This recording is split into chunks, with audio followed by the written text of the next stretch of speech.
Temps 2, tu me dis quand c'est fait.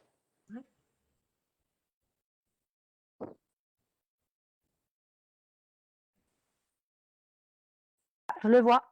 C'est bon.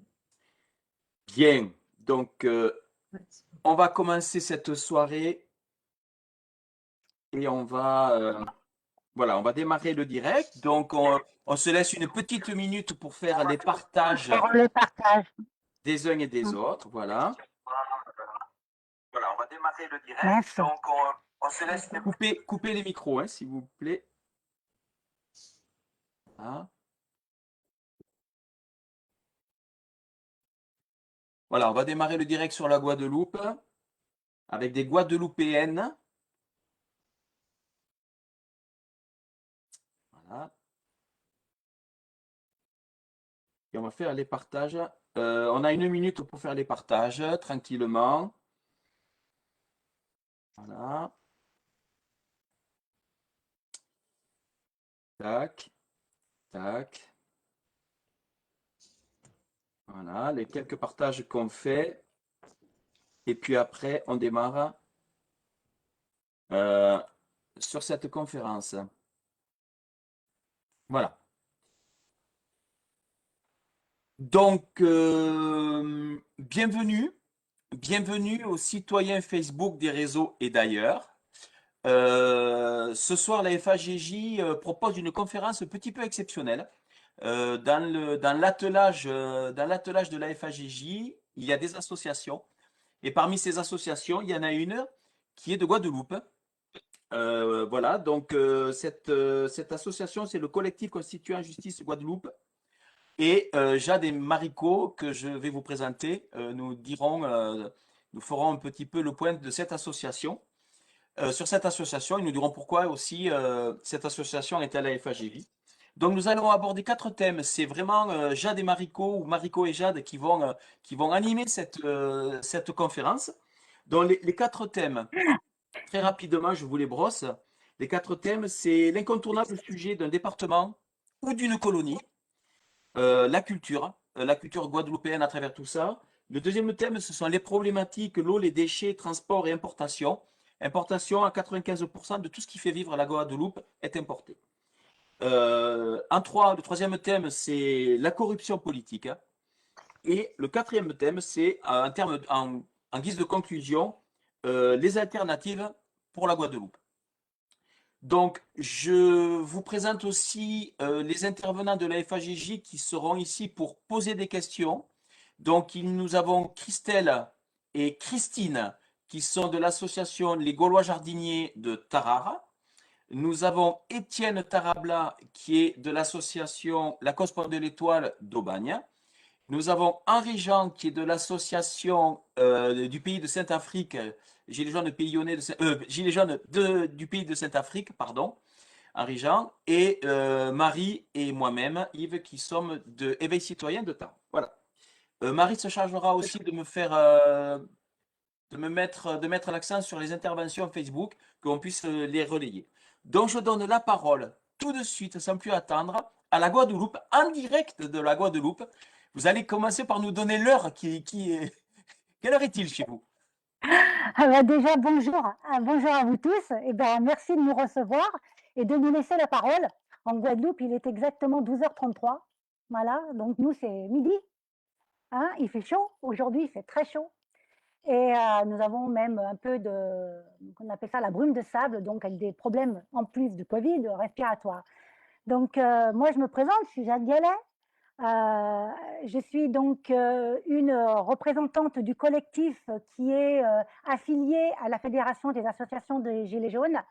Nous y sommes depuis pratiquement un an, ouais, ça doit faire un an, parce que je trouve que c'est important. C'est important que nous soyons les associations, ceux qui ont eu l'initiative de créer une association. Alors nous, elle est collégiale. Hein, il n'y a pas de président, il n'y a pas de secrétaire, il n'y a pas de trésorier.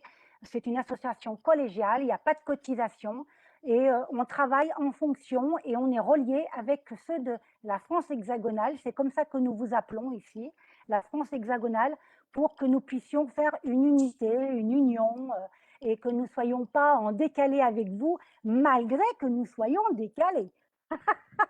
Mais il faut montrer, il faut montrer quand même l'union. Donc cette association, cette fédération, moi je m'y sens très bien. Je regrette un petit peu, Yves, et puis tous les autres, de ne pas voir la Réunion, la Martinique, la Guyane, la Polynésie.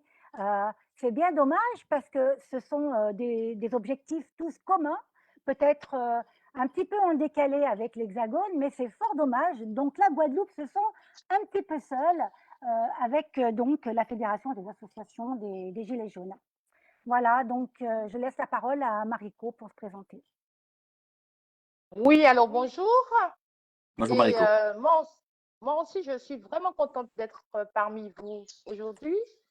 Donc, je suis membre du collectif constituant Justice Guadeloupe Gilets jaunes.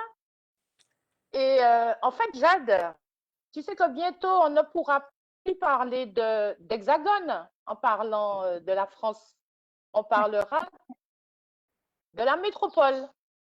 Ah bon? Et donc, oui, c'est ce que j'ai cru comprendre il y a quelques jours. Ils en ont parlé au Sénat. Donc, et bien sûr, ça laisse encore, ça nous laisse à penser que nous sommes toujours une colonie. Ça, on n'en a jamais douté. Et avec tout ce que cela laisse entendre dans D'accord. dans le terme de la colonie par rapport à la métropole. Alors, c'est ce que j'avais envie de dire, Mariko. J'avais envie de dire par rapport à notre histoire, puisque c'est le premier thème et qu'on peut le commencer. On dit, hein, voilà, Yves, on peut y aller dans le premier thème. Voilà. Nous, voilà ce qu'on dit. Chez nous, c'est département assure les uns et colonie répondent les autres. Voilà. Donc, déjà, sur notre propre département, nous ne parlons pas tous le même langage. Donc, pour s'affilier dans une union, on va dire hexagonale, excusez-moi, moi je maintiendrai, même s'il me demande de dire la métropole, je ne le ferai pas, comme le vaccin. Donc, je continuerai de dire l'hexagone ou la France hexagonale. Donc, voilà, il y a deux langages ici sur cette île, et je pense que c'est sur les autres. Alors, je vais faire un petit résumé de notre histoire, et ce résumé, je l'ai écrit, pourquoi? Parce qu'il est tiré des phrases de Jean Lassalle, et il est tiré aussi des phrases de Régis Chamagne, qui sont des grands amis à moi déjà, et après des grands amis dans la famille des résistants. Donc, on nous dit, nous, l'outre-mer, que nous coûtons cher à la France. Combien on rapporte à la France? Combien de fois on entend ça? Que nous coûtons cher à la France. Il serait peut-être temps d'abord de dire, et je l'ai pu le constater dans beaucoup de réunions, que ce soit avec la fédération, que ce soit au sein d'autres organismes que j'ai côtoyés, je trouve, et c'est écrit, il y a un pays, France, qui dit que l'outre-mer coûte trop cher. Nous avons une population française qui ne connaît pas son histoire. Voilà. Et ça, c'est important. Combien de fois j'ai pu voir que quand on parle de quelque chose, nous, les Guadeloupéens, on se demande de quelle planète on est. Quand on vous dit qu'on ne peut pas s'affilier à votre projet qui est national, on nous regarde avec des grands yeux parce qu'on ne comprend pas pourquoi nous, on ne peut pas s'affilier avec des projets de l'Hexagone. Ce n'est pas possible. Ce n'est pas possible. Donc, nous avons une population française qui ne connaît pas son histoire et ignore pourquoi la France est une des grandes puissances mondiales. Savez-vous que la France a plus besoin de l'outre-mer que l'outre-mer a besoin de l'Hexagone? Voilà, ça c'est ma plus grande question que moi, je répète en boucle sans arrêt. Pourquoi la France, elle est riche? La France, elle est riche, d'abord, ça date de très longtemps. La France est riche, et ça c'est tiré du livre de Régis Chamagne, parce que le sucre était un moteur économique comme le pétrole avant le XVIIe siècle. Et cela aussi au XVIIIe et aussi encore au XIXe siècle par sa colonisation. On ne dit pas par son département, par sa colonisation. Traite négrière, entre parenthèses. La France ne produit rien sans l'outre-mer. sans la France-Afrique. Et maintenant, il est dit que nous coûtons cher parce que nous avons des subventions qui alimentent énormément de choses sur la Guadeloupe. Je m'arrête à la Guadeloupe. Personne ne se pose la question sur la Creuse, qui est le département le plus pauvre de France. Mais Saint-Martin, Saint-Barth, qui fait partie de la Guadeloupe, parce que la Guadeloupe est un archipel, hein, était français avant la Franche-Comté. Ça, il faut le savoir. Il faut le savoir. Demander aux Outre-mer de rogner sur l'abattement fiscal pour permettre de financer nos propres projets, cela veut dire quoi? Que c'est la compétence de l'État, c'est une insulte à l'Outre-mer quand on nous demande de rogner sur les abattements que peuvent faire tous les paradis, les fiscaux, tout ce qui est abattement fiscal et tout ce qui est censé. Ce n'est pas possible. Ce qui rend maintenant la France riche, vous avez bien compris que c'est sa mer. Nous sommes la deuxième puissance mondiale grâce à la mer. C'est quand même important ça de savoir que nous sommes bientôt à la porte de la première puissance grâce à la mer parce qu'ils sont encore en train d'acheter des zones sur la zone maritime. Voilà. Donc, si la France est riche, c'est vraiment grâce à l'esclavage. Je vais le dire le mot. Ce sont ici des descendants des esclaves qui ont fait que la France est riche. Donc, aujourd'hui, on nous a menti. Quand en 1946, on nous a proposé, dont Aimé Césaire, qui s'est fait avoir, le pauvre, qui a été le rapporteur à l'Assemblée nationale de la départementalisation, on nous a fait croire qu'on aurait les mêmes avantages que la France hexagonale. Mais ça a été un leurre. Il y a eu un leurre pas possible et un regret qui maintenant fait que nous sommes à la traîne sur ce qui se passe chez vous. Nous avons beaucoup de choses, des infrastructures qui ne sont pas comme elles le sont les vôtres. Voilà. C'est ce que j'avais déjà envie de dire en premier lieu. Maintenant, je laisse Mariko prendre le relais et rebondir. Oui, effectivement. Donc, tu as résumé très bien la situation, Jade. Et il faut que vous sachiez aussi qu'en Guadeloupe, chaque fois qu'il avait été possible que la Guadeloupe devienne autonome, donc l'Hexagone a fait en sorte de changer notre statut. Ça, c'est vraiment une épée de Damoclès qui est utilisée contre la population pour lui empêcher toute possibilité d'indépendance. Et par rapport à toutes nos possibilités d'ouverture, ne serait-ce que de pouvoir travailler, faire des actions communes, faire des partages commerciaux avec la Caraïbe, ça nous est malheureusement interdit par rapport encore à l'Hexagone. Parce que nous sommes devenus une plaque tournante. C'est ça. Et par rapport aux bateaux qui arrivent, donc je ne veux pas empiéter sur l'autre partie, sur une autre partie, mais ça introduit quelque part ce dont on va parler tout à l'heure. Voilà. Et pour se renchérir là-dessus sur l'histoire, et c'est écrit encore du livre de Régis Chamagne, là, c'est sûr, la France, grâce à ses territoires et départements d'outre-mer situés dans les Caraïbes, dans l'océan Indien, dans l'océan Atlantique ou dans l'océan Pacifique, est le domaine maritime français le plus vaste du monde, jusque derrière les États-Unis. Jusque derrière les États-Unis. Voilà. Donc, ce qui fait que on nous prend pour des feignants. On nous prend pour des subventionnés, on nous prend pour des parasites accrochés à la France hexagonale, alors que c'est nous qui enrichissons la France et c'est nous qui sommes les oubliés de cette République. Voilà, en première partie. Ok, merci pour cette première partie. Bon, vous avez donné le ton là. Là, vous avez donné le ton. Est-ce que ça voudrait dire un petit peu, d'après ce que j'entends, pour synthétiser, que vous avez tous les inconvénients de la métropole et tous les inconvénients d'une île. C'est-à-dire que en fait, vous servez une métropole, mais vous en subissez tous les affres et tous les inconvénients. Qu'en est-il un petit peu de... allez, je vous pose une question, mais ça va peut-être être introduit sur les autres thèmes. Donc restons sur le premier thème, donc département ou colonie.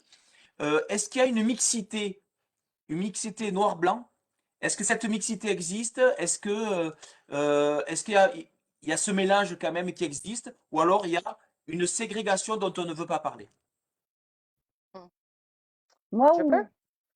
Vas-y, Mariko.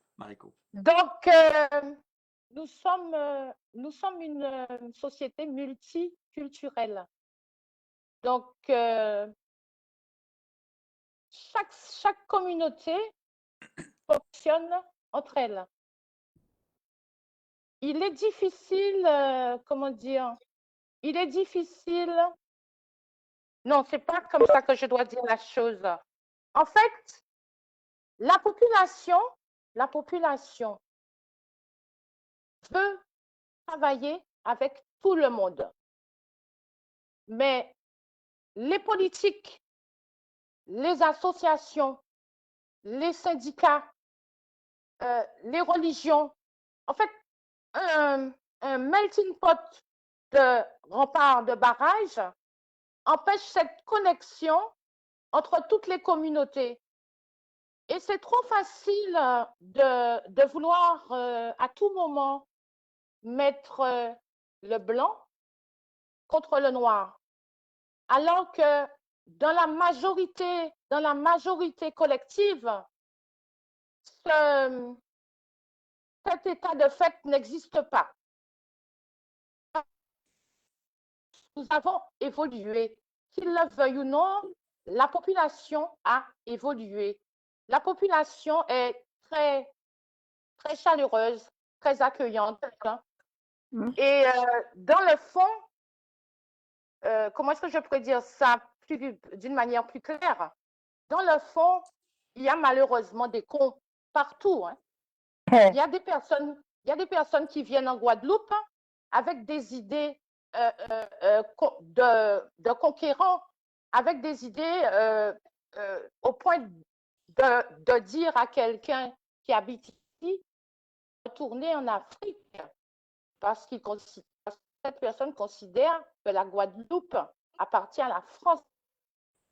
Donc, et heureusement pour nous, tous ceux qui viennent chez nous, tous ceux qui habitent chez nous, n'ont pas cet état d'esprit.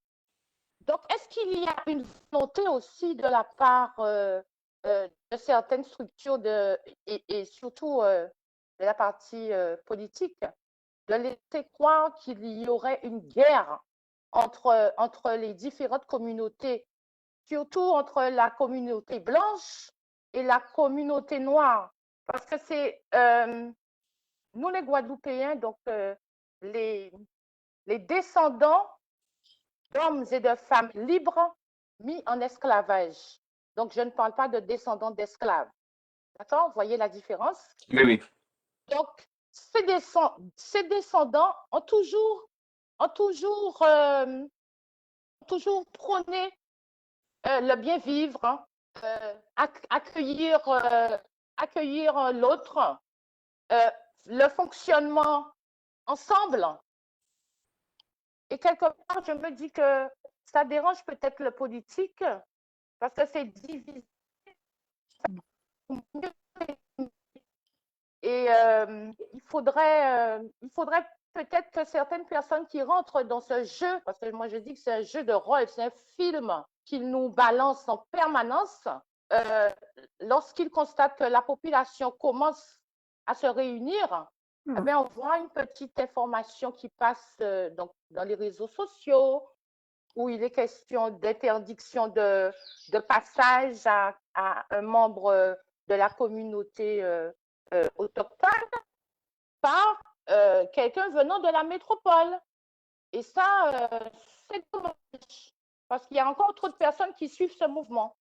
Ok, Mariko. D'accord. Il y a Christine des Gaulois-Jardiniers qui voulait prendre la parole et Henri-Jean en suivant.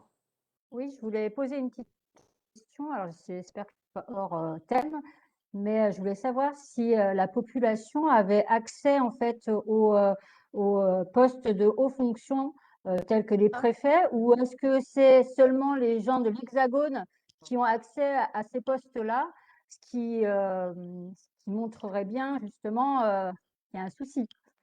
Alors, Alors, est-ce que cette question peut être réservée au point 3 dans la corruption politique, en cas? On est d'accord. Hein, Christine? et Euh, oui. je voudrais juste ajouter quelque chose par rapport à ce que je disais tout à l'heure. Il y a aussi donc le fait que les Français de France, il y en a qui sont installés depuis 40 ans, depuis 30 ans en Guadeloupe et qui sont pas toujours intégrés. Ils se sentent intégrés, eux. Ils sont intégrés, ils font davantage, ils font beaucoup de choses pour la collectivité, mais dans l'esprit de certains, ils demeureront toujours les Blancs. Donc, c'est une... D'accord. voilà. C'était important que je le dise. Ouais. On va essayer de faire des réponses courtes quand vous faites votre exposé, puis après des réponses courtes, parce que il y a Henri-Jean qui voulait prendre la parole aussi. Vas-y, Henri-Jean. Oui, moi je voulais d'accord. demander si, en fait, si on n'avait pas affaire à des provocations à chaque fois qu'on avait la population qui essayait de s'entendre et d'avancer ensemble. J'ai compris que c'était ça. Est-ce que je me trompe? Je vais répondre. Voilà, c'est ce que vient de dire Mariko. En effet, quand on commence à avoir une belle harmonie sur l'île, eh ben, il sort une histoire d'un rite, d'une église ou d'une maison ou d'un passage où des Blancs ont abusé ou profité. Donc, ça soulève la colère et voilà. C'est un jeu qui se passe et malheureusement, il y en a qui surfent dessus. Et c'est dommage parce que ça brise cet équilibre. Est-ce que ça vient comment dire, de la métropole, enfin des blancs de l'Hexagone, comme tu dis, ou des autochtones, ou c'est à tour de rôle? Moi, j'aurais envie de répondre, elle me corrige si elle veut, Mariko. Je dirais qu'il y a quand même une minorité ici qui prône la communauté noire, exclusivement noire, comme on voit aux États-Unis, et que en plus prône l'indépendance. Donc ça, c'est un mélange. Ils existent, ils ont quand même droit de la liberté d'expression et d'action. Donc, ben, ils aiment bien, de temps en temps, se faire apparaître et se faire entendre.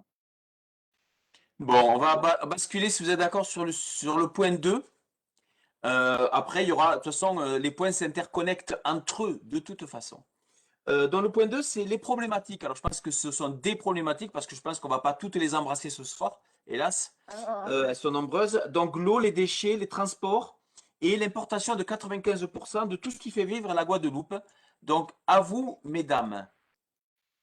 Alors, je vais commencer.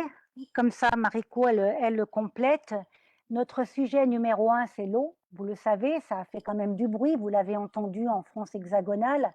Des gros problèmes de réseau d'eau qui sont liés à une corruption qui a eu lieu et ce qui fait que nous avons eu des canalisations qui n'ont plus pu résister au temps, remplies d'amiante, qui se sont écrasées sous terre et qui ont perdu toutes les fuites, toute l'eau s'est échappée dans la nature.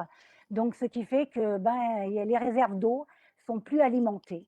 Et là, ça vient de ce qui était reversé pour la maintenance de toutes ces canalisations n'a pas été fait parce que l'argent a été distribué sur d'autres thématiques qui ne sont pas glorieuses. Donc, nous nous retrouvons avec des cours d'eau où les châteaux d'eau ne sont pas assez alimentés, des tours d'eau vraiment récurrents plutôt. J'en ai pas chez moi, mais peut-être Mariko en aura. Et ce qui fait que nous avons aussi, et en deuxième, je dirais, le problème des déchets. Nous avons encore, je trouve, beaucoup trop de déchets enfouis en Guadeloupe. Normalement, il en reste encore 57% de déchets qui sont enfouis en Guadeloupe. Le reste, il part soit au Japon ou soit dans des îles pour être traité. Nous avons très peu ici de conditionnement, de recyclage. C'est vraiment quelque chose qui est à faire et c'est pour ça qu'on vous dit qu'on est très éloigné de vous. Nous avons aussi des transports, alors n'en parlons pas, le transport routier est devenu une catastrophe. Il y a actuellement un énorme travail qui est en train de se faire, mais le nombre de véhicules a énormément augmenté sur les 10-15 dernières années. Maintenant, il y a 3-4 véhicules dans une famille. Donc là, le circuit routier, c'est des bouchons comme vous pouvez avoir sur Paris. On peut mettre 2 heures pour faire 20 km. Voilà. Comme je vous ai expliqué mon absence la semaine dernière, pour aller à un endroit, il m'a fallu 4 heures pour faire l'aller-retour parce que il y a les bouchons. Nous avons beaucoup de difficultés au niveau des transports, on va dire scolaires, pas scolaires, les transports des bus, pas scolaires, non, les bus. Ici, il y a beaucoup de personnes qui n'ont encore pas le permis de conduire, qui ne sont pas véhiculées. Et je ne sais pas comment ça marche. Mariko pourra compléter cette chose-là. Et le dernier point que j'aurais envie de dire, bien sûr, il est très important, c'est la souveraineté alimentaire, où nous avons énormément de problèmes pour acquérir une souveraineté alimentaire en Guadeloupe due à l'exportation de beaucoup de produits, quoi. Mariko. Mhm. Oui. Donc, moi, je rebondis par rapport au fait que la région Guadeloupe, donc M. Chalus, a en vue du zéro déchet pour la Guadeloupe en 2035. Exact. Donc, à l'allure où nous sommes, bien qu'il y a eu certaines avancées, mais infimes, ne serait-ce que par rapport aux filiales de formation dans les écoles, rien n'est proposé pour orienter les jeunes. Hein. Ils ont souvent tendance à dire qu'ils travaillent pour la jeunesse. Et il y a un décalage entre ce qu'ils disent et ce qu'ils font. Il y a des filières qui pourraient être proposées à la jeunesse pour dans une vue à et non pas à court terme à chaque fois. Et donc, on se demande, est-ce que ça ne fait pas partie des problématiques politiques? On en revient encore. Et il y a beaucoup de sociétés civiles qui proposent des actions, qui proposent des solutions, mais qui ne sont pas entendues. Ils ne sont pas entendus au moment T. Et au niveau du transport, eh ben, tout est une question de famille. Hein. Les sociétés, elles se transmettent de père en fils, de père en fille. Et il suffit de ne pas être dans la bonne orientation politique, eh ben, tout est fermé. Donc, celui qui avait une ligne et qui lui permettait de mettre sur la ligne, sur le réseau 10 cars, mais s'il n'est pas dans le bon cercle politique, il ne pourra en mettre que 2. Et puis les lois qui viennent de l'Hexagone ne peuvent pas être appliquées ici par rapport à nos caractéristiques qui sont différentes et qui malheureusement ne sont pas suivies. Et de quoi je pourrais parler encore? De l'importation, tu en as parlé, Jade. L'importation, effectivement, malheureusement, on a beaucoup trop de produits importés et notre production locale n'est pas protégée par rapport à la même production. On a une ribambelle de produits importés qui viennent concurrencer directement notre production locale parce que en Guadeloupe, nous ne sommes pas des fainéants. Nous travaillons, nous créons des sociétés dans tous les secteurs. Je crois qu'en 2018 ou en 2019, je ne me rappelle pas, on a eu le record de création de petites sociétés d'auto-entrepreneurs. Donc, il y a des personnes qui font du vinaigre, qui font des produits pour la peau, qui font des produits donc, cosmétiques. Dans tous les secteurs, nous sommes innovants. Mais malheureusement, notre production n'est pas protégée. Voilà. Et ça, c'est dommage. Et lorsque, par exemple, un supermarché achète notre production locale pour revendre, eh bien, elle est achetée dans la main du producteur à très petit prix. Voilà. Voilà. Donc, ce qui veut dire, Mariko, ce qu'elle veut expliquer, c'est que le chiffre d'affaires ici est de 66% pour les monopoles. Nous, on appelle ça ici les béquets. C'est le nom qu'on donne. C'est-à-dire que c'est ceux qui étaient avant. Voilà, c'était les colons qui étaient là et qui aujourd'hui maintiennent tout ce qui est alimentation, l'agroalimentaire, les banques, les parcs automobiles, les assurances. Enfin, ils détiennent tout. Et pour revenir à la souveraineté alimentaire, eh ben, eux, ils font 66%. C'est vrai qu'il y a des associations maintenant qui sont en train de se remuer pour faire passer des lois. Une loi antitrust, par exemple, c'était le thème de mon émission dimanche dernier, où on aimerait qu'il ne dépasse pas et que chacun puisse faire 25% de chiffre d'affaires sur la souveraineté alimentaire. Il y a des choses comme des subventions fantômes où on fournit beaucoup de subventions.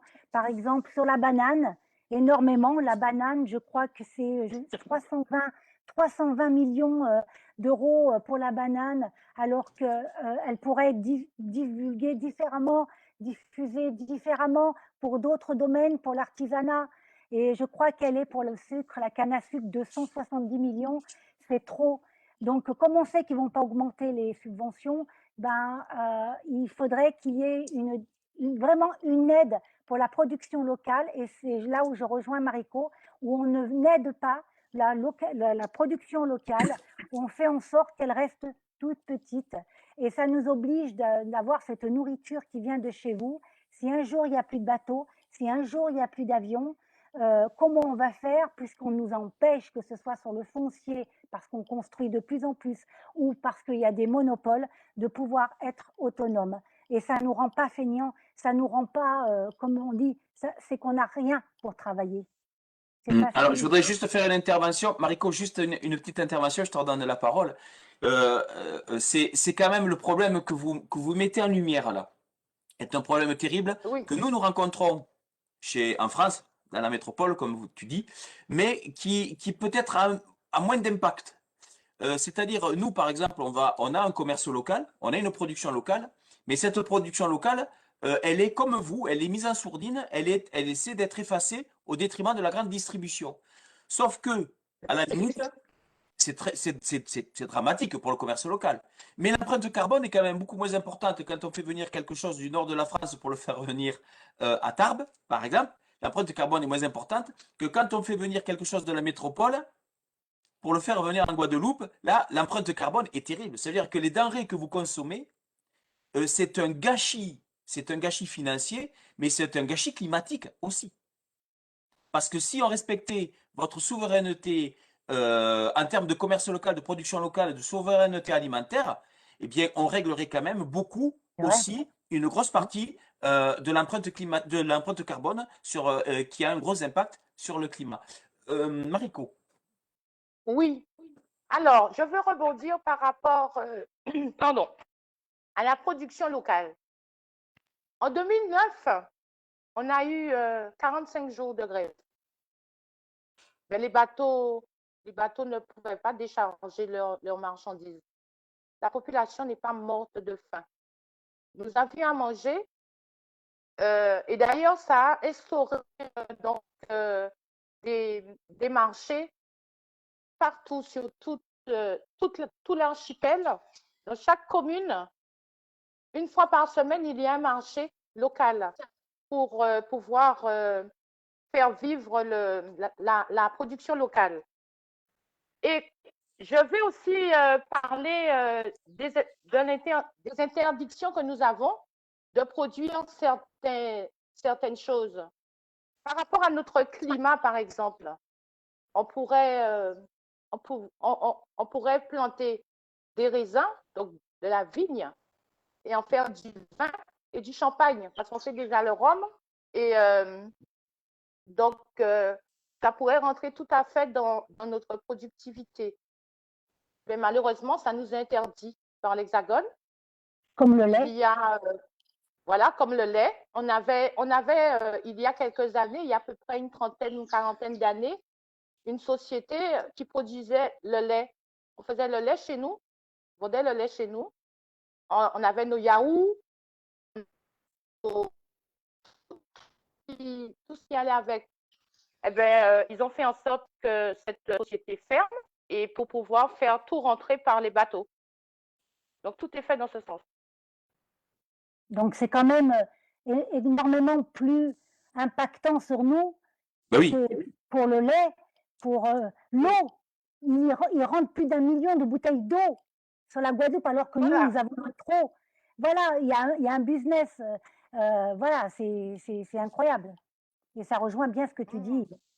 oui, oui, c'est ça, c'est ça. Mais alors, qu'est-ce qui se passerait? Alors, je sais pas, je veux pas monopoliser les questions, hein. S'il y a des questions, vous n'hésitez pas. Qu'est-ce qui se passerait si, eh bien, si moi je suis en Guadeloupe et que je veux produire mon raisin, je veux avoir 3 vaches qui produisent mon lait et pouvoir le vendre au marché. Qu'est-ce qui se passerait si je faisais ça? Alors, Jean. je vais Oui, et je vais donc, en fait, répondre. oui, juste pour compléter, donc, en fait, comment se traduit cette interdiction? Voilà, c'est ça. Merci Henri Jean. Même par des lois, par des décrets, par plein d'interdits. Nous, avant, nous avions la possibilité d'avoir nos vaches et d'extraire le lait, de boire directement dans le pot. Ils ont décrété que c'était malsain, que ça nous donnerait toutes sortes de maladies, alors que beaucoup d'entre nous ont été élevés comme ça. Et ces interdictions, de toutes les manières, ça passe par les TAFTA, par tout ce que nous vivons tous. Ce sont des traités qui sont faits pour uniquement favoriser les grosses boîtes. Voilà. C'est ce que nous vivons directement avec ce coronavirus-là, qui fait en sorte de fermer toutes les petites structures. Et Comme qui par sont exemple, faites par les grosses boîtes. une enseigne, allez, Conforama, But, ou je sais pas quoi, tout. Il leur faut. Ouais, non, mais c'est des enseignes, je cite des enseignes. Il leur faut énormément d'accords et ils doivent passer par des certains monopoles pour pouvoir accéder à la Guadeloupe, pour que ça soit ces mêmes là qui ont le marché. C'est pas un Guadeloupéen qui a envie de, en société, qui a envie de faire venir une enseigne, il peut pas. Il peut pas. On l'empêchera. Il sera empêché. Il y a Christine qui voulait poser une question. Si elle met son micro, c'est bien. Je mets mauvais trou. Oui, je vais une question, mais tu me prends de court parce qu'en fait, il n'y avait pas tout de suite. Mais je voulais savoir qui gérait l'eau, en fait, en Guadeloupe. La gestion de l'eau est organisée par qui? Oui. Qui Alors, gère l'eau? ah ben, c'est un monopole. C'était la Générale des Eaux qui est partie d'une façon sans partir. Et il y avait Veolia aussi, hein, Mariko? Oui, Veolia. Voilà, maintenant qui est repris par General Odis, je ne sais pas comment ça s'appelle, Veolodis, voilà, et c'est une énorme corruption. C'est tout ça, et il y a une plainte déposée contre ces monopoles. C'est des sujets très sensibles aujourd'hui en parlant de l'eau. Vous avez pu voir la dernière émission d'Élise Lucet, qui nous n'a pas été à la hauteur de ce qui aurait dû être dit. Il y a eu une très grande frustration sur cette émission. Nous sommes très proches du lanceur d'alerte Germain Parent, qui de suite m'a dit mais c'est une honte cette émission, elle ne reflète pas du tout la vérité, car on le voit, il intervient dans l'émission, mais ils n'ont pas mis les passages où ils dénoncent ces grosses sociétés, ces gros monopoles d'eau qui ont contribué à cette corruption. Et surtout, à ce moment-là, c'était la Générale des Eaux. Et Alors, Veolia, la corruption, c'est le point 3. On va finir sur le point 2, donc l'eau, les déchets, les transports. Oui, il y a Christine, tu voulais rebondir? Non, pardon. C'est Henri-Jean peut-être qui voulait parler. Oui, justement, par rapport à cette émission d'Élise Lucet, alors vous avez le Ah, c'est ressenti, fort, Henri-Jean. vous avez le ressenti qu'elle n'a pas été à la hauteur, mais vu de l'Hexagone, c'était une claque. C'est-à-dire que nous, on s'est dit, ah ben dis donc, mais qu'est-ce qui se passe en Guadeloupe? Donc, alors, il faut aller encore plus loin que ce qu'elle est allée, c'est ça? oh, oh oui, oh oui, c'est rien là, c'est du pipi de chat là qu'elle a donné. C'est ma réponse. D'accord. Un jeune qui, les jeunes sont impactés par la crise. On va pas épiloguer sur la crise. Les jeunes sont très impactés par les confinements et autres. En Guadeloupe, qu'est-ce qu'on propose à un jeune? Est-ce qu'il y a, d'abord en termes d'école, est-ce qu'il y a l'école publique est quand même assez représentée? Est-ce qu'il y a des lycées, des collèges, des facultés? Est-ce qu'un jeune peut accéder à des clubs de sport, peut aller à la piscine, peut aller au théâtre, peut faire du théâtre? Est-ce que la culture est accessible aux jeunes guadeloupéens? Les écoles sont bien représentées, mais elles sont dans un très mauvais état. Il y a quelque chose dans mes oreilles. Oui, on va voir ce qui se passe. Je l'entends. Étiennette, je coupe. Vas-y. Voilà. Les lycées, les écoles sont dans un état, on va dire, dramatique. L'université, j'ai ma belle-fille qui est à l'université qui me donne des cas, des choses vraiment incroyables. C'est dans une situation catastrophique. On ne sait pas entretenir ce que nous avons, nous, ici en Guadeloupe. D'où vient l'erreur? Je ne sais pas. Est-ce que c'est nous, en Guadeloupe, qui ne faisons pas le nécessaire? Ou est-ce que c'est là-bas qui n'en voient pas ou qui ne font pas des ordres de mission? Je ne sais pas.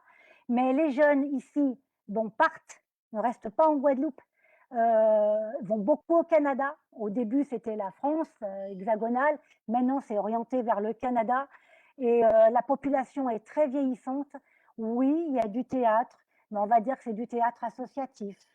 Voilà, c'est du théâtre, c'est pas du théâtre comme vous avez. Tout est en mode associatif parce que c'est nous qui nous organisons pour faire vivre ces choses-là en dehors de ce qu'est la culture, parce qu'ici c'est très culturel, donc le goka, la danse, le goka, l'histoire, la cuisine traditionnelle, tout ça, alors ça, on n'en manque pas. Mais tout ce qui est dans la culture, on va dire, universelle, le théâtre, le cinéma, les cinéphiles, les clubs de Scrabble, les clubs d'échecs, tout ça, c'est vraiment tout par mode associatif et très discret.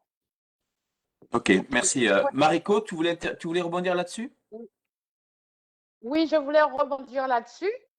Donc, c'est quelque part ce que j'entends depuis des décennies par rapport au fait qu'il y ait, au niveau culturel, beaucoup de compétences, beaucoup de, par exemple, musiciens, beaucoup de chanteurs et nos jeunes adorent ça. Mais malheureusement, il n'y a pas de structure, il n'y a pas d'école pour leur permettre d'évoluer vers ce milieu. S'ils veulent en faire leur métier, ils sont obligés de partir. Et lorsqu'ils partent et qu'ils obtiennent leur diplôme, ils ne retournent pas ici parce que tout simplement, ils ont plus d'opportunités là où ils sont. Ben oui. Ouais, j'entends bien. Donc, Oui. il y a aussi, je parle donc en global, il y a aussi une envie de faire avancer certains par rapport à d'autres. Et ça se situe au niveau des médias. Les médias permettent toujours aux mêmes d'être en lumière et les autres non. Donc, c'est Ouais. et nous sommes un petit, vraiment, nous sommes un petit territoire. Donc, On se connaît. c'est vite fait, ça. Voilà, on se connaît tous et puis, voilà. D'accord. Il y a Géraldine qui voulait poser une question sur ce thème. Sur ce thème. Je lui rappelle le thème. C'est les problématiques, l'eau, les déchets, les transports et tout ce qui fait vivre la Guadeloupe. Euh, J'arrive en retard, j'étais occupé.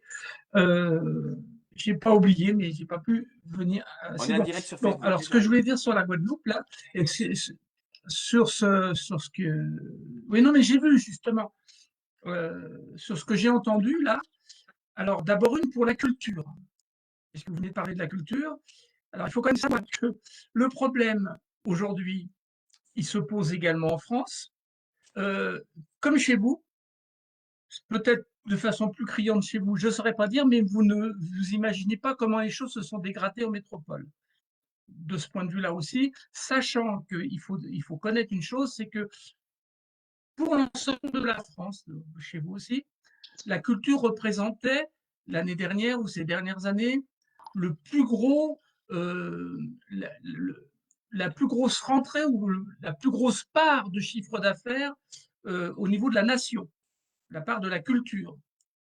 Voilà. Donc, mais par contre, la culture, c'est quelque chose qui profite, qui est décentralisé et qui profite généralement quand même au public dans la matière de ce qui est donné, et puis qui profite également à l'ensemble du peuple, quoi, parce que c'est très décentralisé aujourd'hui, la culture. On peut Donc, faire il des. faut le savoir. Donc, Attends, il y a Ouais. Géraldine, j'ai pas fini.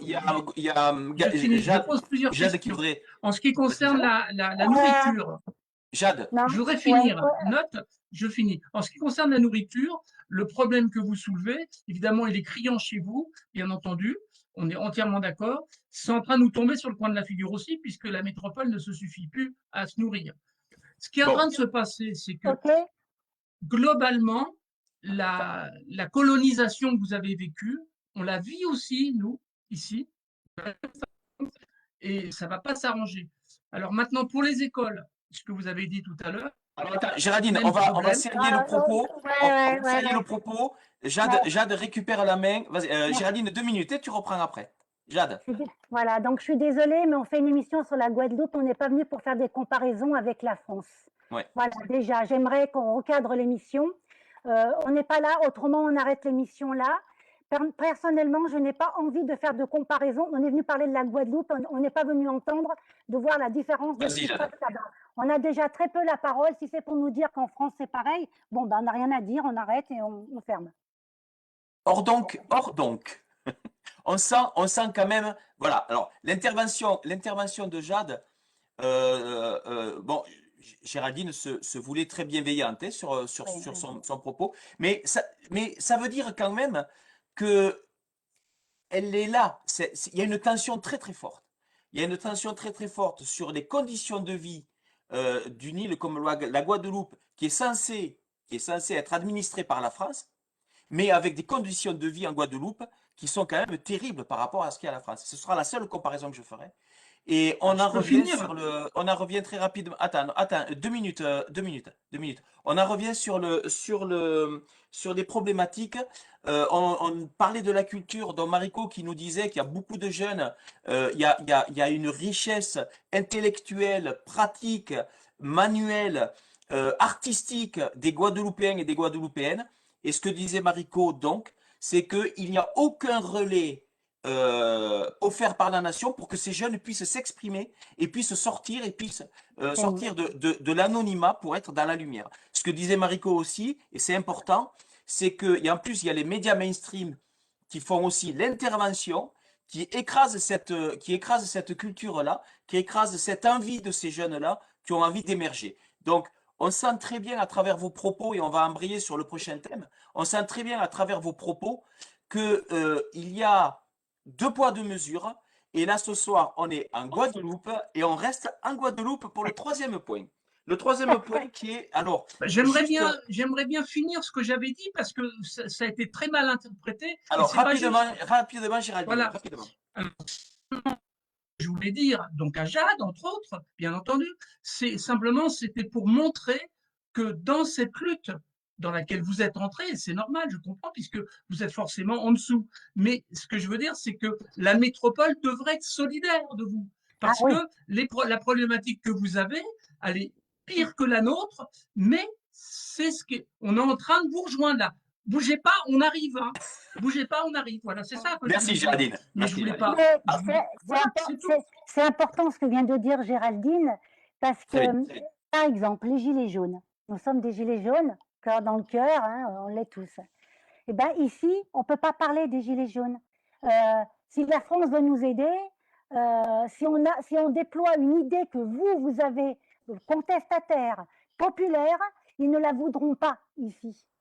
Malheureusement. Ça, c'est un bémol que je dirais avec la Guadeloupe, c'est que, ah ben non, ça vient de la France, donc ça, non, on n'en veut pas. Voilà. Marico, tu confirmes? Je confirme, effectivement. Bien, merci. Oui, mais je comprends complètement ce que voulait dire Géraldine. Je comprends complètement. On en parlera en off, mais je comprends complètement ce qu'elle voulait dire et oui, j'adhère à son propos. Mais c'est vrai que on a du mal à faire ces comparaisons-là, mais je pense que c'est pas ce qu'elle voulait dire. La corruption, ce sera le troisième point. Oui, Mariko, pardon. Oui, excuse-moi, je peux juste rajouter quelque chose avant de passer à l'autre point. Tu dois rajouter quelque chose. Oui, c'est qu'à tel moment, même notre culture, on a voulu l'écraser. Oui. Donc, il nous était interdit de parler le guadeloupéen. Et il nous était interdit de jouer au gros cas. On risquait la prison. Donc, ça a été très loin. Voilà. Oui. La première chose qu'on fait pour asservir un peuple, on s'attaque à la culture. Voilà. Et ça s'est vu ailleurs. Troisième point, c'est marrant parce que ce sont des points qui ont été choisis d'être traités, oui, je te donne la parole en suivant, d'être traités par nos Guadeloupéennes, Jade et Mariko, mais ce sont des points qui s'interconnectent terriblement. Henri-Jean. Oui, et donc pour asservir les peuples, on attaque la culture en premier, et la pandémie actuelle, c'est la culture qui trinque le plus. Exactement. Exactement. Bon, on passe sur le troisième point, qui est la corruption politique. Et Jade et Mariko abordent ce troisième point. Il est 19h21. Vous avez 5 minutes pour présenter, après on pose des questions. Alors, je vais commencer. Donc, dans le thème de la politique, il y a les élus, l'influence, les intérêts et l'impartialité. Le mot impartialité, ici, ça n'existe pas. Faut savoir que la politique qui s'applique ici en Guadeloupe et qui se pratique n'a rien à voir, et je vais encore dire ça, avec la France hexagonale. Ici, c'est des passionnés, c'est des enragés de la politique. C'est des fous furieux. On s'en fout de qui est qui, s'il est macroniste ou s'il est mélenchoniste. Ce qui compte, c'est celui qui est là, et c'est la famille. Donc, lui, il amène toute la famille, plus les amis de la famille, et plus les cousins de la famille et de la famille.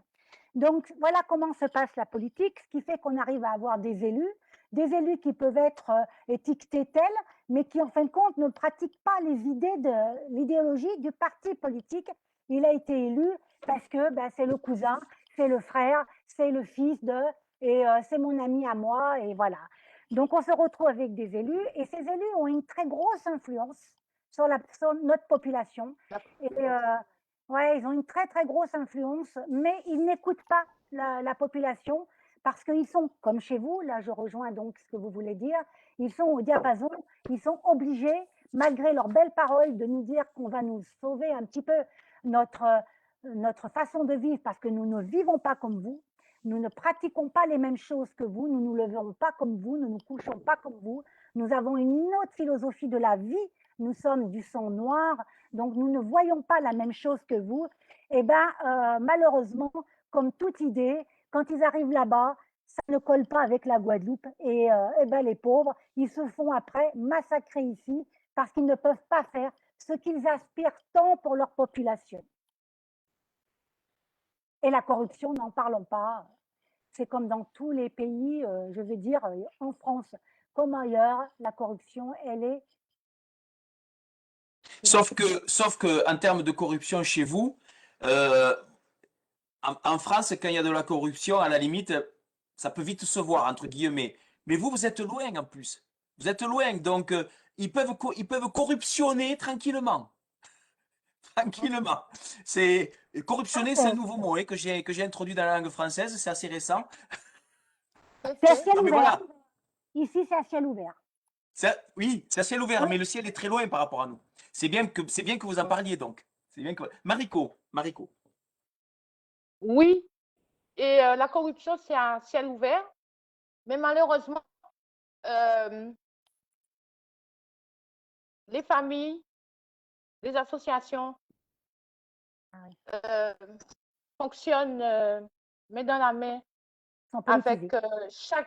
chaque mairie, conseil régional ou conseil général, peu importe, parce que surtout les associations qui vivent de subventions, donc quelque part, elles ont le cul vissé sur la chaise, elles ne peuvent pas faire grand-chose.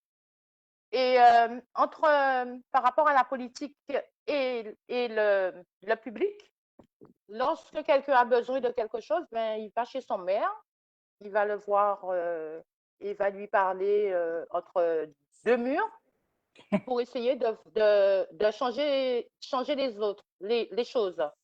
Et si toutefois vous, ben, nous, bon, Jade ou moi, on s'aventure dans un espace où on est censé ne pas aller, mais on est menacé. Du style, attention, par rapport à nos noms, je connais ta sœur, ou alors je connais ton père. Donc tout se sait. Ils sont, et leurs fanatiques, parce que si il ne s'agissait que des politiques, mais ils ont autour d'eux une cour. Donc, leurs fanatiques, ils sont placés partout. Ils sont placés dans toutes dans tous les organismes. Donc, si vous avez, par exemple, besoin d'un dossier RSA, ou je prends un exemple, si vous avez besoin d'un dossier RSA, eh bien, chaque fois que votre demande arrive en haut de la pile, elle passe en bas. Ou alors, sinon, à la poubelle. Mais c'est comme ça. Nous sommes vraiment Oui, nous c'est sommes un courant. petit territoire. Tout le monde connaît tout le monde. Si on se manifeste, ils jettent le dossier et il faut recommencer. C'est récurrent, ça. C'est vraiment récurrent. C'est Ils nous jettent les récurrent. dossiers. Ouais. Jade, il y a Christine qui voulait vous poser une question à toutes les deux. Oui, c'est surtout un constat visiblement parce que ce que vous racontez, ça ressemble beaucoup à la mafia en fait, hein. Donc, et je réitère quand même ma question. Donc cette fois-ci, Oui. c'est dans mon Là, thème.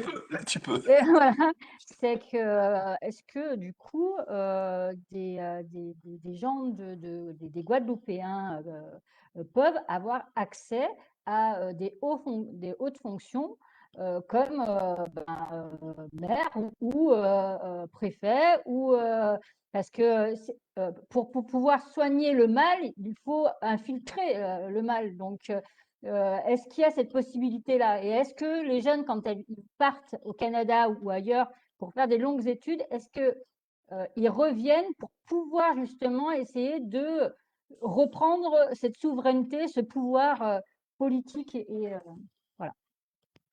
Alors, je vais commencer par répondre par dire que c'est un gros problème, hein. Les grands postes ne sont pas privilégiés par les habitants, les résidents, les autochtones, même s'ils ont fait ces études-là. Il peut y avoir un cas qui passe. On a eu une préfète, guadeloupéenne d'ailleurs, qui n'est pas restée très longtemps. Mais non, justement, c'est un très gros problème. Mais à l'inverse, je dirais que quand c'est quelqu'un, par exemple, qui est d'ici, et qu'on lui donne, par exemple, la préfecture, le préfet, eh ben, s'il a de la famille, s'il a des cousins, s'il a des cousines, comment ça va se passer? Je ne sais pas quoi répondre. Vas-y, Mariko. Donc, le problème pour les postes à responsabilité pour les autochtones, s'il vient de la même école qu'eux, il sera mis en place comme un pion pour en fait nous faire croire que ces personnes qui ont été installées vont nous entendre et vont pouvoir réaliser nos attentes.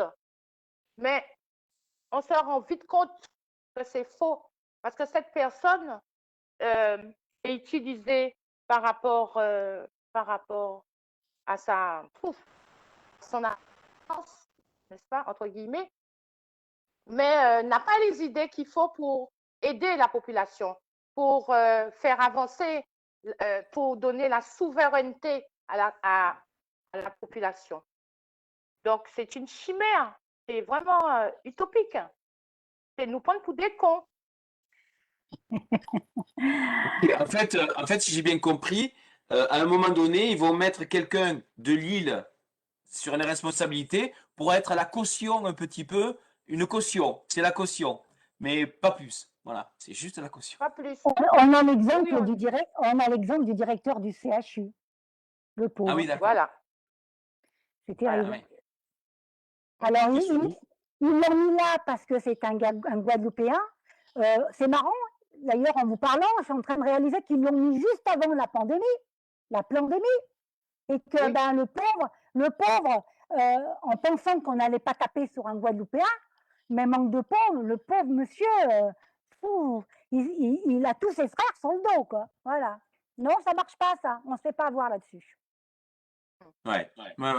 Mais de toute façon, tout ce dont vous avez parlé ce soir là, sur les 3 points qu'on a abordés, hein, département ou colonie, eh bien, de toute façon, quand ça les arrange, ce sera un département, mais Voilà. quand ça les arrangera pas, ce sera une colonie, quoi. De toute façon, voilà. Donc la corruption, Voilà. elle est là aussi. Ouais, non, mais j'ai écouté. Il y a ça. Les problématiques, l'eau, les déchets, les transports, l'importation. Alors, pour moi, il y a 2 types de corruption je vous porte cette réflexion-là et je vous la soumets pour me la valider ou me l'invalider. Il y a 2 types de corruption. Il y a la corruption locale. Comme tu dis, les cousins, les cousines, les frères, ils se mettent entre eux, ils se font leurs petits. Et puis, il y a la corruption d'État. Oui. Il y a la corruption d'État. Absolument. Et cette corruption qui, progressivement, devient systémique. Elle rentre dans le système. C'est-à-dire que quand on te dit oui, mais toi, je connais ton père, ta mère, je connais tout ça, etc., ils ne franchissent pas, ils peuvent, ils ont le droit de dire ça. Tu peux pas les attaquer là-dessus. Mais on sait très bien que ça ressort, ça tient de la corruption. C'est une évidence. Parce que ce sont des menaces. Ce sont des Oui. menaces. Donc il y a la corruption locale et il y a la corruption étatique systémique qui devient progressivement le mode de fonctionnement en Guadeloupe. Voilà. Ah oui. Oui, pardon, il y a Géraldine qui voulait faire une intervention. Alors, me revoilà. Alors, il y a des thèmes qui ont été abordés là. Il y avait le transport. Donc, je reviens sur le transport. J'aurais aussi posé des questions sur l'énergie. Alors, d'abord, le transport. Alors, si je me rappelle bien, il y avait une compagnie locale, c'est rare, mais vraiment locale, qui faisait la liaison, une compagnie aérienne qui faisait la liaison entre la Martinique et la Guadeloupe. Alors, j'aimerais savoir où ça en est cette affaire parce que j'avais la femme d'un collègue dont la famille tenait cette compagnie. Et c'était des élus UPR à l'époque. Alors, j'aimerais savoir où ça en est par curiosité parce que ça doit être comme le reste. Oh, mais je crois qu'elle n'est plus d'actualité. Hein. Elle a fermé cette compagnie. C'est un et elle a transport créé, aérien? C'est un transport et elle a aérien? créé, oui, Oui, elle a créé autre chose. ouais, mais elle est Donc, toujours une- là. sous Elle a un monté autre une autre nom, société. avec, Voilà, on est avec d'accord. d'autres actionnaires, mais c'est de la corruption. Enfin bref, je ne parle Il y a- pas il y a- de Non, mais corruption, mais c'est. alors, donc, Et, voilà. Et Alors, il y a ça. Oui, Mariko? donc, pour tes questions, Géraldine, elles sont très directes. Il y a tellement de problématiques en Guadeloupe qu'on ne peut pas être au courant de tout. D'accord? On a nos limites. Donc, si tu veux en savoir davantage, tu vas faire tes propres recherches. Et concernant donc la géothermie en Guadeloupe, pourquoi nos politiques n'ont rien fait pour sauver notre centrale géothermique. La France, l'Hexagone, avait une seule centrale géothermique. Elle était basée en Guadeloupe.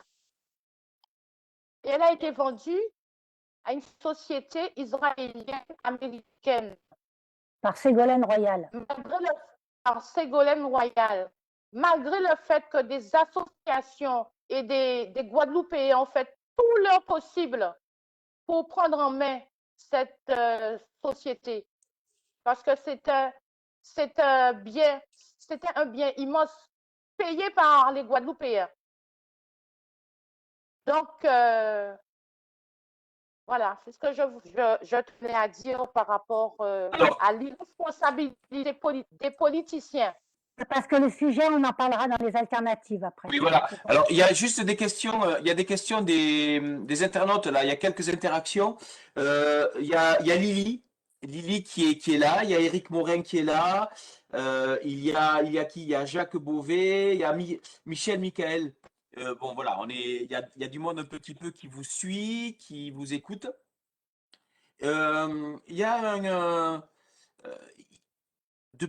de ce que je vous entends, j'ai l'impression qu'il y a une espèce de, comment dire, je cherche mes mots parce que c'est sensible. Tu l'as dit, Jade, dès le départ, la France a beaucoup plus besoin des îles que les îles ont besoin de la France. Oui. Donc il y a cette dichotomie, ce paradoxe, c'est une intervention d'un internaute, hein.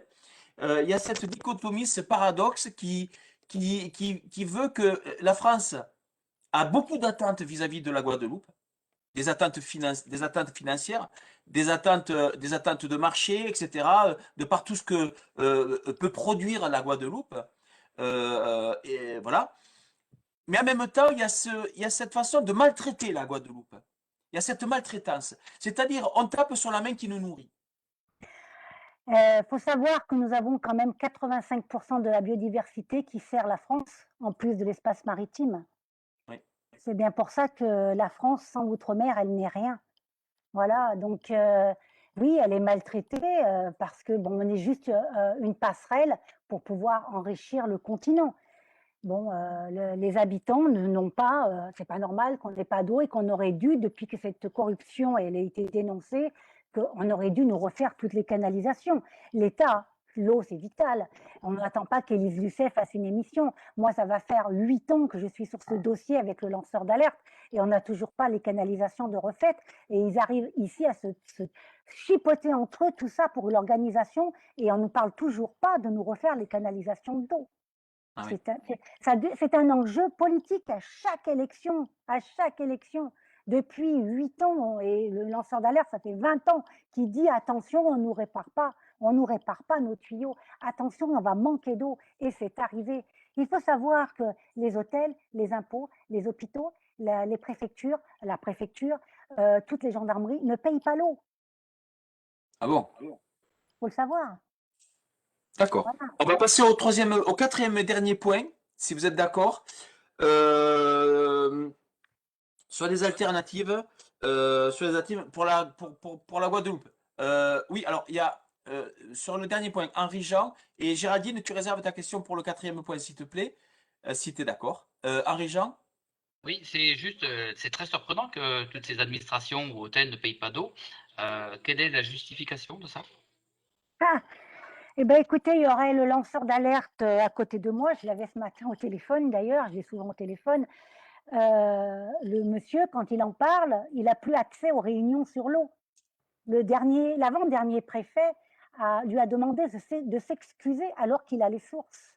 Il a montré les sources et il a été sanctionné. Il n'a plus accès dans les réunions qu'il y a avec les administrations sur l'eau. Parce qu'il n'a pas voulu s'excuser d'avoir dit ça. D'accord. C'est une vérité. On ne sait pas pourquoi. Comme a dit une personne, ça ressemble à une mafia. Hein. Elle a raison, c'est Christine, je crois, qui a dit ça. Christine, oui. Question Voilà, mafia, Christine, elle en connaît un rayon. ça ressemble à tout ça, quoi. On sait des choses. Il y a des politiques trompées dedans. Et tous les maires, normalement, c'est les maires qui sont responsables de la distribution de l'eau. Donc, tous les maires, normalement, sont condamnables. Voilà, Oui. parce que, voilà. On va basculer sur le dernier point. Il est déjà 8h moins 20. Donc, on va basculer sur le dernier point.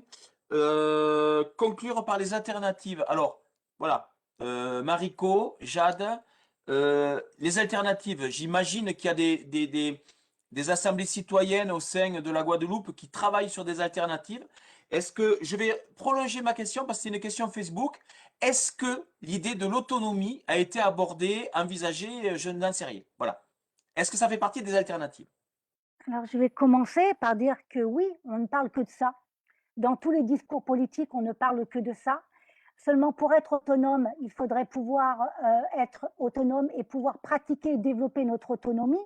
Et ce qui est le plus important, c'est de monter notre PIB. C'est ce qui pourrait nous rendre vraiment autonomes. Alors, des projets, alors il y en a qui vont parler du PTOM, comme par exemple Saint-Martin, changer de statut. Qu'est-ce que c'est le PTOM? Alors, le PTOM, Mariko. Je ne me rappelle plus. Le PTOM, c'est Petit territoire. oh, voilà, c'est le fait d'être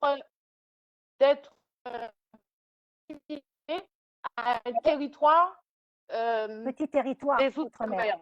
Voilà. Ah oui, d'accord, PTOM. Qui aurait PTOM, qui pourrait avoir une autonomie, mais divisée, pas une autonomie totale.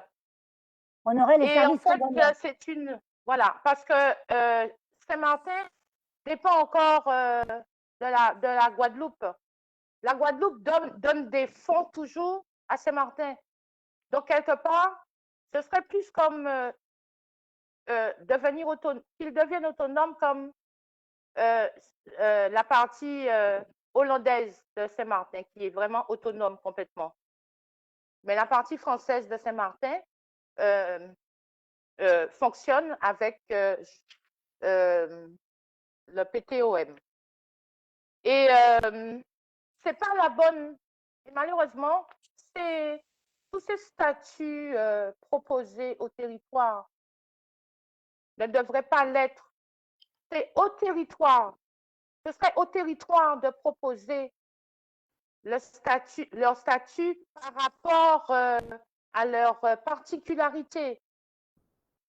Parce que ces statuts proposés au territoire ne sont jamais dans le sens de réellement donner l'autonomie, même complète, même au niveau des financements au territoire. Parce que quelque part, nous resterons toujours non bénéficiaires de des taxes. Ouais, on n'entend plus. Oui, oui. On n'entend plus. Ben, je vais continuer en disant que bon, on aspire à une autonomie, mais une autonomie, on va dire, bien pensée, collective, d'une intelligence collective.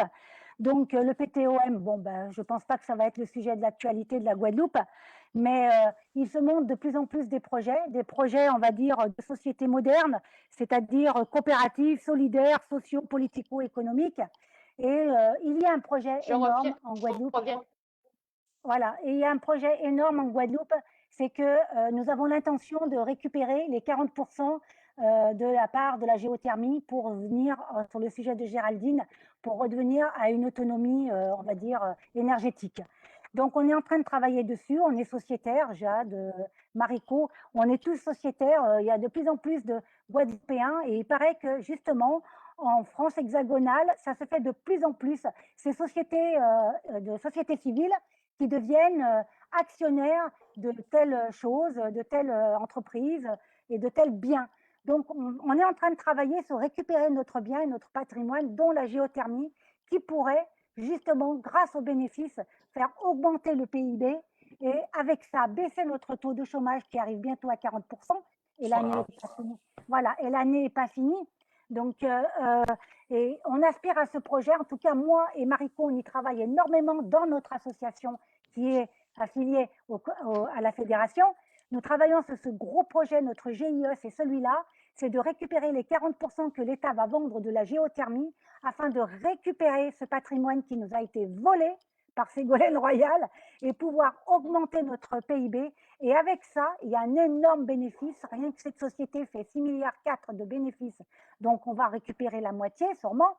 Et avec ça, on va développer notre autonomie et pouvoir faire croire que l'autonomie, pas faire croire, mais prouver que l'autonomie pourra être un projet viable pour la Guadeloupe. Il y a Voilà. Géraldine qui voulait intervenir. Géraldine. Alors moi, je voulais poser une question complètement dans le sujet, n'est-ce pas? Bravo, Géraldine. Voilà, c'était un des points sur l'autonomie dont vous parlez tout à l'heure, c'est l'accès à la terre. Parce que je pense que ça va poser aussi un problème là-bas, parce que je pense qu'il y a des gros propriétaires terriens qui font de la monoculture et qui exploitent finalement les travailleurs, un peu comme au temps de l'esclavage. Hein, je pense que ça doit être ça. Et donc, comment vous allez pouvoir vous défaire de pouvoir reconquérir les terres agricoles, et de façon à vous suffire au point de vue alimentaire, comme ça a été, dont ça a été parlé tout à l'heure, et puis pas que, quoi. L'accès à la mer, parce qu'il me semble qu'il y avait eu des projets de désalinisation de l'eau de mer. Je ne sais pas où c'en est, alors j'aimerais avoir des réponses. Ok. Mariko et. C'est Mariko qui maîtrise le sujet. Mariko. Oui. Alors, pour les terres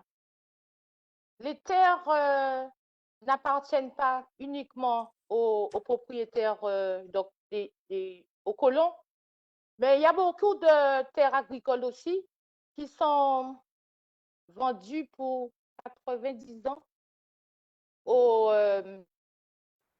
sociétés qui construisent des maisons, donc quelqu'un peut m'aider pour le terme.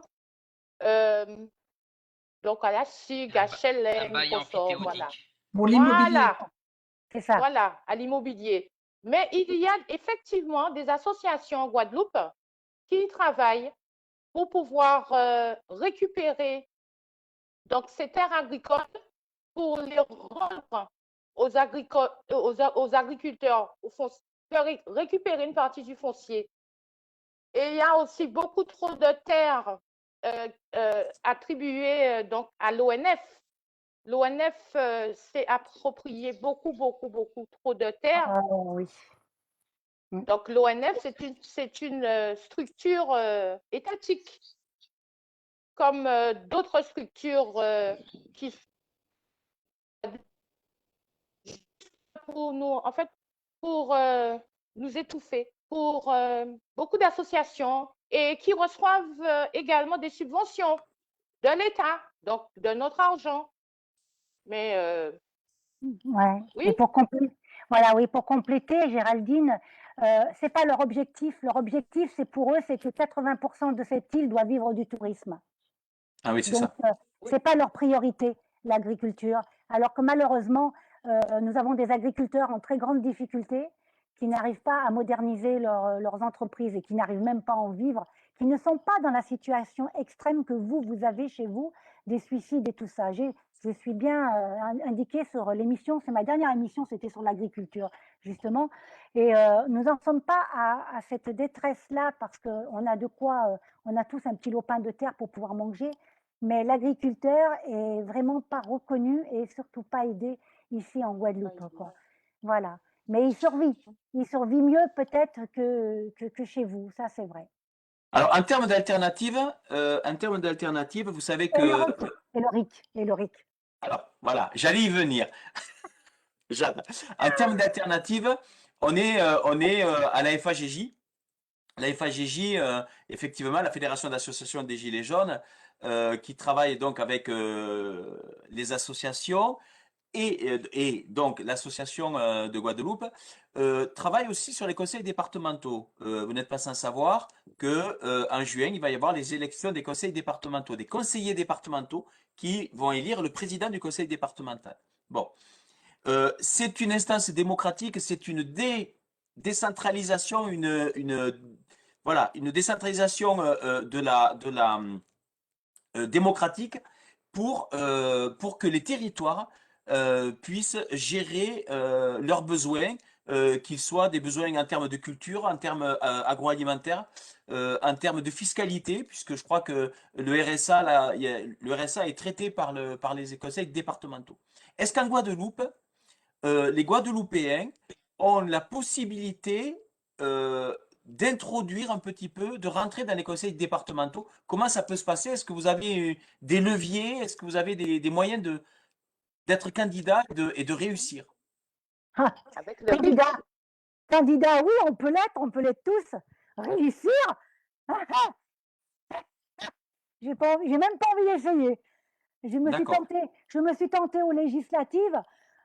J'ai vu, mais je suis très fière de l'avoir fait parce que j'ai découvert comment se passent les élections en Guadeloupe. J'en ai fait 2, les européennes en tête de liste et les législatives. Et ça m'a permis de découvrir énormément de choses. Les européennes, ça m'a ouvert sur les territoires. J'ai appris beaucoup de choses et j'en suis vraiment fière de ce parcours. Et j'ai fait un joli score pour ce long que je n'ai pas fait de campagne. Et les législatives, eh ben, j'ai vraiment vu que, bon, si tu n'es pas le tel ou le tel, c'est même pas la peine, quoi. Mais j'ai beaucoup appris parce que je m'en suis servi comme tribune pour aller expliquer que nous avions un élu à la présidence qui s'appelle Monsieur Macron et que nous allions avoir des très gros soucis. Et aujourd'hui, ils me disent tous, on se rappelle de toi quand tu passais avec ton mégaphone. Eh ben, t'avais raison, hein. On est dans la merde. Voilà. Géraldine qui voulait intervenir. Récupère le son, Géraldine. Non, non, on t'entend pas, Géraldine. Si tu fais de Que les l'autocensure, conseillers on n'y arrivera pas. départementaux, que ce soit en Guadeloupe ou en France, leur pouvoir est très limité, hein. La gestion, c'est pas les collèges, les routes, l'équivalent des départementales. Qu'est-ce qu'il y a d'autre? Il y a l'adduction d'eau, donc ça vous concerne quand même directement, quand même. Mais des pouvoirs vraiment politiques de décision, d'orientation, il n'y en a pas, hein. C'est la région, mais vous avez une région aussi, Oui, oui, hein. on a Donc une ça, c'est les région. régionales. Oui. Mais au niveau des cantonales, donc des départementales, les pouvoirs sont très réduits, hein. Voilà, Oui, c'est tout ce que je voulais préciser. C'est oui, vrai, c'est vrai. voilà. Bon, Par rapport à une- je t'en prie, je t'en prie. C'est par rapport à une volonté aussi d'agir, hein. C'est par rapport, cette volonté qu'ils ont de ne pas nous permettre d'être financièrement autonomes. Ne serait-ce que les régions, la région ou le département pourrait prendre au niveau, je parle de la région, qui prend une taxe, des taxes un peu partout, l'octroi de mer, taxe sur le carburant. On a même un octroi de mer aussi sur l'eau. Cet octroi de mer qui… C'est octroi de mer qui Ouais. normalement, Bruxelles demande à ce qu'on nous l'enlève. Ils ne comprennent pas pourquoi nos politiques ne font pas le nécessaire. Mais cet octroi de mer nourrit les collectivités. Mais Bruxelles nous Voilà. demande à ce qu'on nous la supprime. Oui, et puis il y a un autre problème aussi là-dessus, c'est que pour les conseils départementaux, par exemple, il y avait des financements des conseils départementaux. Par exemple, vous aviez la TVA, une partie de la TVA finançait le conseil départementaux. Il y avait des taxes locales. Tout ça, ça a été supprimé. Et maintenant, c'est principalement l'État qui finance les conseils départementaux. Si bien que c'est l'État qui gère les conseils, enfin, ces instances démocratiques-là, quoi. Donc, C'est ça. on est même Absolument. coincé sur ces instances-là, quoi. Donc, c'est un peu compliqué. Il y a eu, oui, quelqu'un nous dit sur Facebook que malgré tout, les départements gèrent tout le volet de la protection sociale. Donc, Oui. c'est quand même assez important, ça. C'est quand même pas Oui. rien, effectivement. C'est vrai, c'est Effectivement. vrai. Voilà. Bon, je trouve que, je ne sais pas ce que vont en penser les collègues, je trouve que quand même vous avez ouvert quand même un grand débat au niveau déjà de la fédération chez nous, mais peut-être aussi au niveau de la métropole et des réseaux, un grand débat sur les conditions de vie en Guadeloupe. Moi, j'ai appris beaucoup de choses à travers toutes les deux. J'ai appris beaucoup de choses. Bon, avec Jade à la FAGJ, on en parle quand même régulièrement. Des fois, on s'appelle depuis la Guadeloupe, entre la Guadeloupe et Tarbes. On s'appelle, on en discute. Vous nous avez ouvert les yeux sur les difficultés que vous vivez. Parfois, quand je vous ai entendu, c'est difficile à dire. j'ai l'impression qu'on est 150 ans en arrière sur certains sujets. Eh ben, j'ai envie de te répondre, Yves, que quand je suis arrivée en Guadeloupe il y a 18 ans, on m'a dit que notre peuple ici en Guadeloupe a 150 ans de retard parce qu'il n'y a pas longtemps qu'il était libéré. Et il a pris toute cette surconsommation en peu de temps. Ça a été beaucoup plus rapide que pour vous. Nous, on a tout pris. En plus, on est à 2 heures des États-Unis, donc en avion. Donc, ils ont tout pris en même temps. Donc, oui, on a un retard. C'est simplement un retard, mais par contre, intellectuellement, vu qu'on a beaucoup de coutumes ancestrales, on a des rites ancestraux, on est en avance sur vous. Nous, des fois, on ne peut plus adhérer à comme vous pensez, comme vous fonctionnez, parce que nous, on travaille avec nos racines. On a besoin de nos racines pour tenir. Et ça, c'est quelque chose qu'on ne retrouve pas en France hexagonale. Dans la communauté noire, moi je suis métisse, ben, on a notre culture qui nous nourrit. Et ça, c'est ça qui nous différencie. Et c'est ça où, par exemple, par l'expérience que j'ai traversée la dernière avec le MCP, fait qu'on ne peut pas s'adresser à un maire comme on peut s'adresser à un maire en hexagone. Un maire, c'est ici, moi je le connais, Mariko le connaît, c'est un copain, c'est un ami, c'est un cousin. Donc on ne peut pas pratiquer une action comme on veut nous l'imposer de l'hexagone. On ne peut pas lui délivrer une lettre comme on peut le faire. Tout ça, il faut nous entendre. Mais c'est pour ça que vous êtes là. Voilà, on ne peut pas faire une action de l'hexagone comme ici. Ici, le maire, moi je lui parle sur WhatsApp, il me répond. Et ici, si ce n'est pas telle personne qui va le voir, il mettra un holà parce qu'il a confiance en cette personne, c'est cette personne. Il y a plein de choses, ça marche par des codes. J'ai appris les codes de la Guadeloupe, moi qui suis arrivée en Guadeloupe, j'ai appris les codes de la Guadeloupe et je veux les respecter. Et on me fera pas, même si j'aime ma France, on ne me fera pas sortir des codes de la Guadeloupe. Parce que c'est comme ça qu'on efface la culture et l'identité du Guadeloupéen. Merci Jade. Géraldine qui va dire juste un mot et après on va conclure, hein, si vous êtes d'accord. Géraldine, elle ne met pas son micro, ça fait juste un an qu'elle est là. Je voulais poser une question à Jade. Oui. Bon, je ne sais pas comment on peut faire pour vous aider directement, je ne sais pas. Bon, je vais citer un exemple récent là. C'est des gens du 06 qui m'ont proposé de faire un article de journal pour une cause qui n'est pas du 06 particulièrement. C'était sur le Levothyrox et le scandale sur la thyroïde. Et donc, on a fait un article de 4 pages ensemble. C'est elle qui a eu la signature parce que c'est elle qui a proposé l'article. Et donc, c'est paru dans notre petit journal, sachant que je ne souhaiterais pas non plus que le journal du réfractaire, puisqu'on est là en tant que, moi je suis en tant que réfractaire, enfin le réfractaire, voilà, qui s'appelle l'Impact 7 maintenant, mais l'association c'est toujours le réfractaire. Et si vous voulez, je ne sais pas, qu'on fasse quelque chose ensemble pour vous, là-bas, pour localement, moi, je vous propose évidemment le service du journal, sachant qu'on se débrouillera pour que vous l'imprimiez localement, ça serait bien, si vous aviez du moins les ressources pour, parce que ça, c'est pas sûr. Et enfin bref, c'est à voir. Donc, je te propose, on pourra en reparler ultérieurement, Jade. Il n'y a pas de souci, Géraldine. Comment? Il n'y a pas de souci, Géraldine. Ok. Bon, bah, écoutez, merci. Merci d'avoir dévoilé tout ça. J'espère que les prises de risque ont été calculées parce que j'imagine que ça ne doit pas être facile chez vous tous les jours sur ces combats-là. On est avec vous. On ne sait pas comment. Géraldine a dit quelque chose d'important. On ne sait pas comment vous aider. C'est à vous à nous dire. On ne peut pas. Je pense qu'on n'a pas à nous aider d'être avec vous. Si je suis là tous les jeudis avec vous, c'est ça l'aide. C'est d'être là. Et je suis très bien reçue chez vous, très bien respectée, très bien entendue. Et c'est peut-être pour ça que vous avez amené ce sujet-là aujourd'hui, parce que je sais que parmi vous, beaucoup voulaient entendre parler de la Guadeloupe. Donc, moi m'aider, je pense que c'est d'être avec vous et de m'entendre. Vous avez vu comme je suis réactive quand on fait tout de suite une comparaison avec la France hexagonale. C'est parce que je suis une patriote de la Guadeloupe. Donc, c'est simplement que je serai en France, mais aussi j'aime ma France aussi, attention. Je suis gilet jaune et je respecte les gilets jaunes qui veulent protéger leur pays. on est en train de perdre notre pays qui est la France, et la Guadeloupe reste encore en France. Et la Guadeloupe est encore française. Et malheureusement, cette Europe a détruit toutes les cultures. Alors, si je parle de la France, je dirais, par exemple, à Dijon, il y a un folklore, en Bretagne, il y a un folklore, à Tarbes, il y a un folklore, à Nice, il y a un folklore. Il y a des folklores de partout, ils l'ont détruit, comme la Guadeloupe. Et nous, la Guadeloupe, c'est des racines. Vous avez votre racine occidentale, française, mais nous, on a une racine qui est de la communauté africaine. Et ça, ils nous l'ont détruit. Donc, c'est une perte d'identité. Et notre jeunesse, elle est perdue, elle est devenue violente. Et c'est ça qu'on trouve dans les ghettos. C'est ça qu'on trouve dans la violence guadeloupéenne. Merci. Mariko, on voudrait t'entendre pour conclure aussi.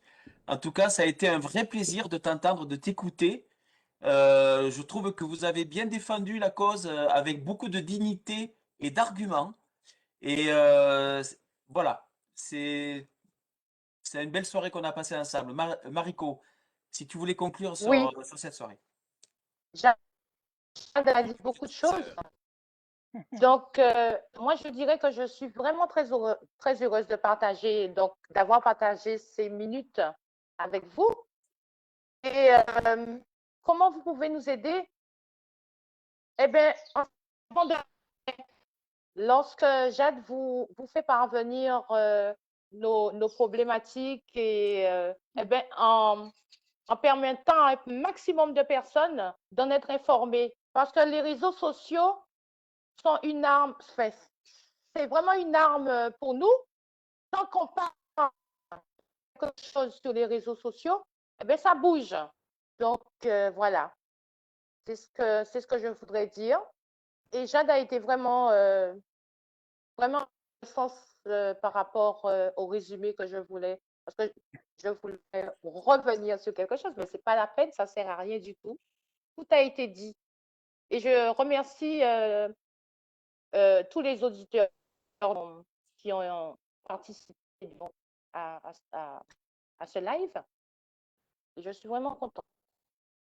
Henri-Jean?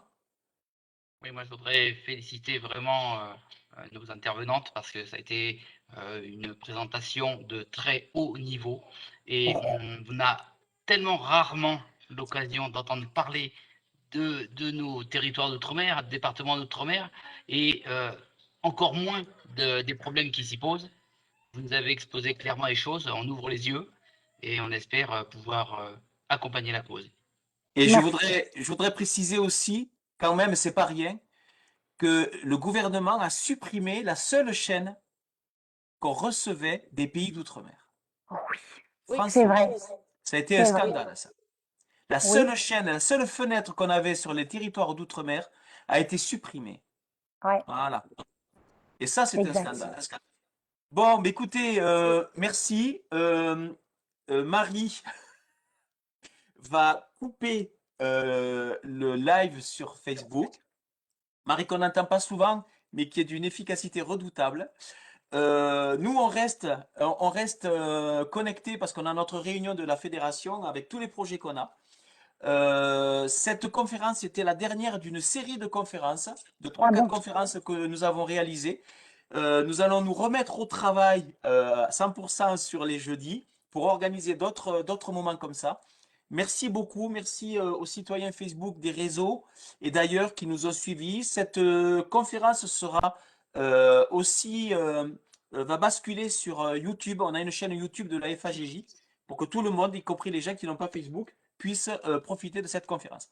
Merci à la Guadeloupe, de tout cœur avec vous et à très bientôt. Allez, bye bye. Bonne soirée.